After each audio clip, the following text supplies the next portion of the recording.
Hello, everyone, and welcome to this episode of Daily Cannon's Tactics Board. Stephen Bradley here to bring you what happened and the tactical intrigue and moves that were made during Arsenal's 0-0 draw with Manchester United this weekend. And it's safe to say that this was a rather interesting game. And usually with these videos, we try and bring you both tactical sides and what each manager did, but no need in this episode. Both managers have done me a favour by lining up the exact same way. And I can show you exactly how, because usually with matchups like this, and if you want to look back at the videos we've done over the last couple of weeks, you'll see how we illustrated how Southampton's pressing scheme was completely different to the way Arsenal wanted to play, and how Newcastle and Crystal Palace sat back a lot more whilst Arsenal tried to push on against them.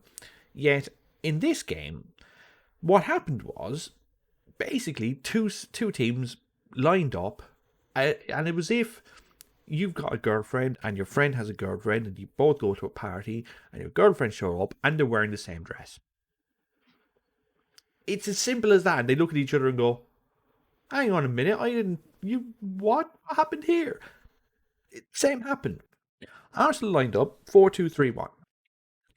Fast fullback, defensive-minded fullback who's half decent on the ball, but not really known for his, attacking prowess, so to speak.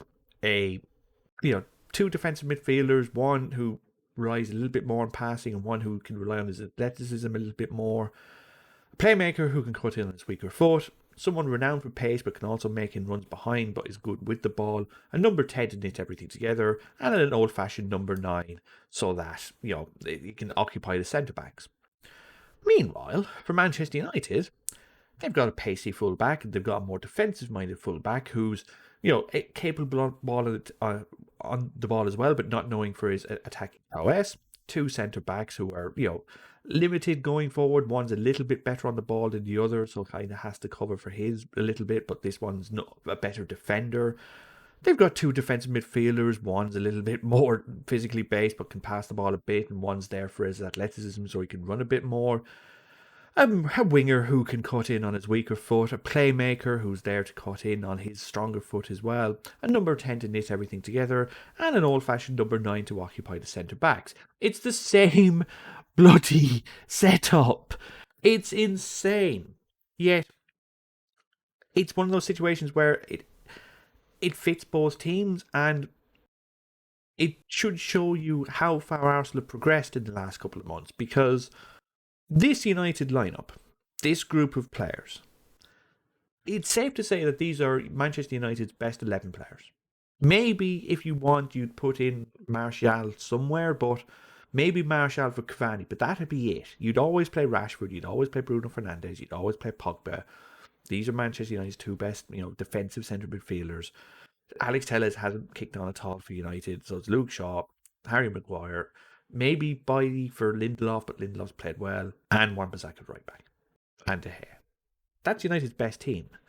Arsenal came into this game, no Tierney, no Gabriel, no Saka, and no Aubameyang. Yet they held their own, and that's the key here. Arsenal played a full-strength Manchester United side. Yes, this Manchester United side lost to Sheffield United at midweek, but before that, it had beaten Liverpool in the FA Cup and then drawn 0-0 at Anfield. This is a good team. Is it an inconsistent team? Yes, but it's a good one. Last month, we didn't know if Arsenal were a good team. Maybe there's something building, and it's a credit to Mikel Arteta that without his best almost attacking threat, especially from the defence in Tierney, his best attacking player in Bukayo Saka, his best striker, even his best centre-back. I know Gabriel has been a little bit iffy, since coming back from COVID, and he's made a couple of mistakes during the season, but he still gets in ahead of David Luiz right now, who's played okay, but he still gets in ahead of him. Like, you take those four players out, you would take a draw, and that's what we got. So Arsenal should be encouraged by this performance, even though it was 0-0, but like I said, both teams set up exactly the same way, 4-2-3-1, with a similar set of players, and with a very similar game plan. Both teams wanted a counterattack. Both teams wanted to invite their opponents onto them so they could break through the middle and press. And, beat the press, I mean. And it's mad that both teams aren't good enough to do it for 90 minutes. And as a result, what we ended up getting was a back and forth, end-to-end game, because both teams weren't able to exert control for 20 minutes or 30 minutes at a time. They were able to get for 5 or 10, make one good chance, but after that, moves would break down, the opposition would counterattack. And I'll show how. So, Manchester United had a bit more of the ball than Arsenal. Arsenal were more comfortable in sitting back and waiting to pounce on Manchester United. We can see through the heat maps here, just touches alone. Manchester United is 748, Arsenal is 606. But you can see what I mean by both teams didn't really want the ball, especially in the midfield, because look where Manchester United don't want it. Here and here. Which is on the map. So United didn't want it here, they didn't want it here. Which is weird. You'd think that when a team would try and build up from the back, it would go straight through the middle. But no. They don't want to do it. They want to go wide as quickly as possible. And Arsenal were more than happy to let them. What they would do, first 30 minutes anyway, they would just sit back and they would let United bring the ball out. Now, if you haven't seen the Southampton video, I'll explain what Southampton did to basically compress Arsenal. But if you did, you'll know what's coming here. What Southampton do when they want to press the ball, they push everyone up. Everyone goes for when they're trying to get the ball. And you end up like that. And you end up hemmed in. And as a result, you're desperately trying to find ways of getting the ball out. Now, Southampton could do that because their centre-backs were quite athletic. They can cover that space. Lindelof kind of can at times, but he's dealing with a back injury at the current time, so he's not really as quick especially off a standing start as he used to be. And look, Harry Maguire's a great defender, but covering space is not his forte. So as a result, United can't press as high as they want to because they just can't cover that space. They just can't give it up. So as a result, United would push forward, but they wouldn't push forward with a lot. They'd push forward with, certainly like this at times. But it would be 6, basically. It would constantly be 6 against 10. Or if Lacazette was trying to, be a little bit of a nuisance, 6 against 9. And it worked occasionally. Wan-Bissaka got in one good cross. Cavani had a couple of chances. Shaw was half decent on the left. But Arsenal were able to both sit here. As you can see, United had the ball left wing and right wing a lot. Ball would end up here a lot. And it would end up here a lot.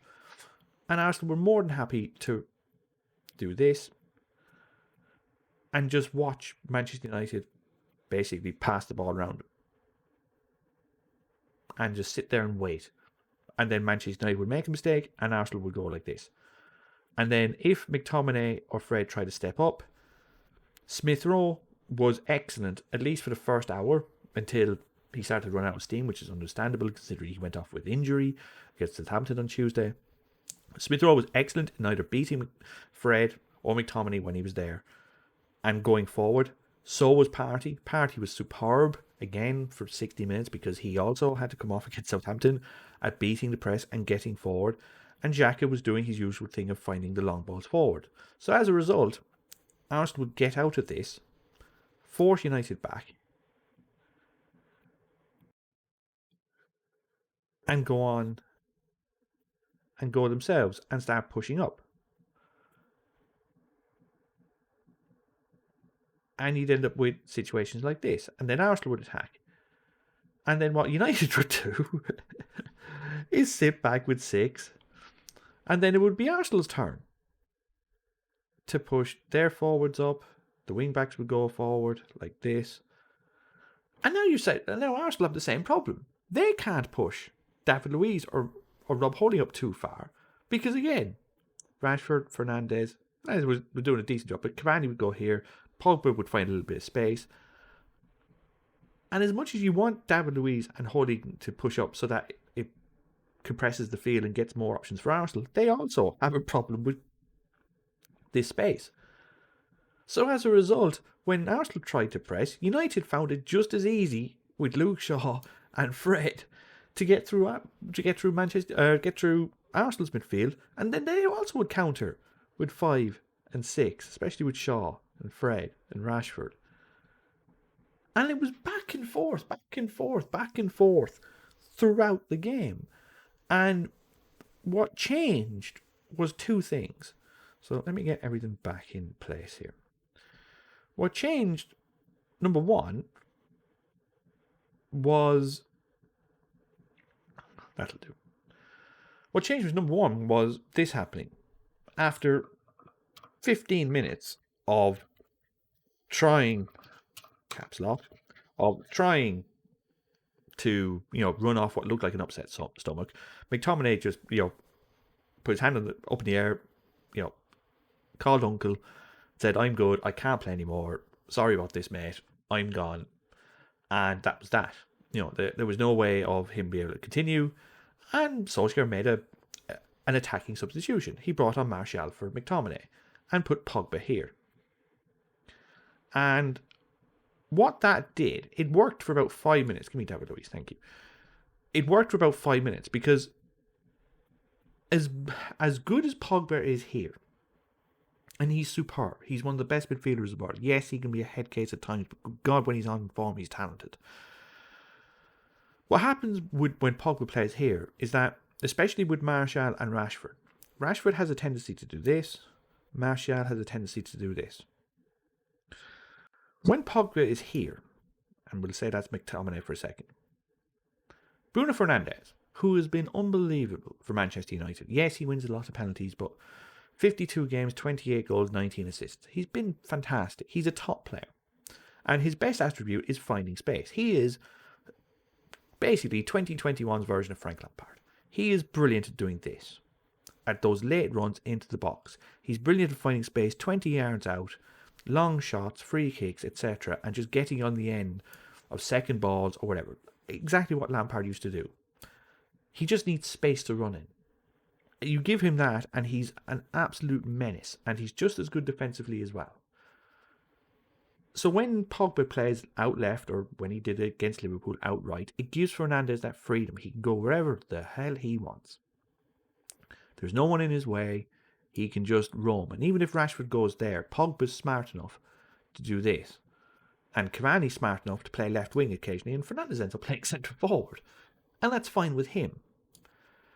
What changes is that if Pogba's here, Pogba can still control the game from there. That's no problem.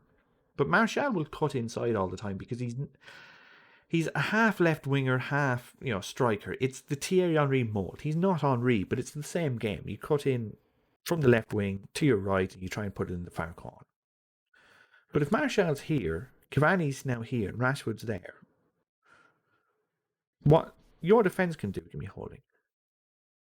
Your defence now can do this. And Xhaka can go there, Smith Rowe can go there, and you can defend like this.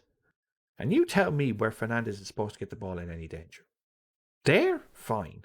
They're fine. They're one of Xhaka or Partey's going to get you. There's no room. There's no space. And for the second half, he did nothing. Absolutely nothing, because there's nowhere to run. And it gets the best out of him, but it reduces him to a non-factor. And as the second half went on, the product of an Arsenal change as well made its own impact. Now, when it happened, look, viewer, I'm not going to lie, you're not going to lie. If you're watching the game live, let's all have a confessional.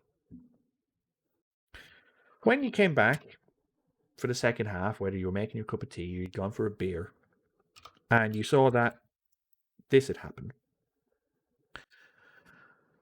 you swore, I swore, the Pope swore, everyone swore, because we're like, oh God, what's Arteta to do? Is Martinelli injured again? Oh God. Oh, what's he doing? Oh, Willian. Oh no. And then, 90 seconds into the half, Willian ends up on the end of a great move, and he's 15 yards out, and he takes 3 touches and hits it straight at the centre back. No, Wan-Bissaka, and it goes wide for a corner. You're like, oh God, oh no. What are they doing? But, to his credit, and hilariously not to Xhaka's credit, because Willian, about 3 minutes after this, hurt his knee, went down, and Xhaka took one look at him and went. He was just trying to get him off, and Willian's looking at him going, "What are you doing? I'm okay. I think I'm good to go." And Xhaka's going, "No, get him off." It's almost like he was sick of him as well. But to Willian's credit, he added a dimension to Arsenal's game that was missing in the first half, and we saw this at the start of Arteta's spell as Arsenal manager as well, before Martinelli got injured and hurt his knee. That Martinelli wasn't really in the manager's good books, because Martinelli, he's a wonderful talent, but he's not really a left winger. He's a striker playing left wing, a bit like Martial. So as a result, he's not someone who's going to beat a man off the dribble. He's going to beat someone with his movement, a bit like Saka when Saka's here. Yes, Saka can beat the man off the dribble as well, but Saka's more likely to do this as well. So is Smith Rowe. That's Martinelli's strength. He makes those runs in behind for someone like a Smith Rowe, or maybe in a couple of months' time, or a couple of weeks' time even, a Martin Odegaard. Martinelli is the man that's going to do this, same way Aubameyang is. Arsenal didn't need that from their left winger in this game. What they needed was someone who was basically doing the same thing as what Pepe was doing on the right wing, which was getting the ball here, right there, and stretching the defence out as far as possible to make room for Smith Rowe and Partey and Xhaka, and when Rashford there, even Cedric here and Bellerin here. That's what the plan was, and it worked. Well, okay, they didn't score, but Willian was doing an excellent job at making sure that Wan-Bissaka, who a year ago was the best defensive right back maybe in the world, like his tackle efficiency is unbelievable. This year it's dropped down a notch. He's a little bit out of form. I'm not saying he's broken. I'd still take him at Arsenal, but he's not the defensive wall that he was. And Willian was got a booking out of him, and as a result, Wan-Bissaka just had to sit off a little bit, and therefore Willian was able to get here more, and Arsenal were creating. Arsenal made a couple of good chances. Arsenal were able to get Lacazette one-on-one with Harry Maguire a lot more than United would ever like. Smith Rowe was able to find pockets of space where he could break. Anytime Arsenal beat the United press, Xhaka was able to bomb forward. Cedric was able to almost tuck inside, and Willian was running in.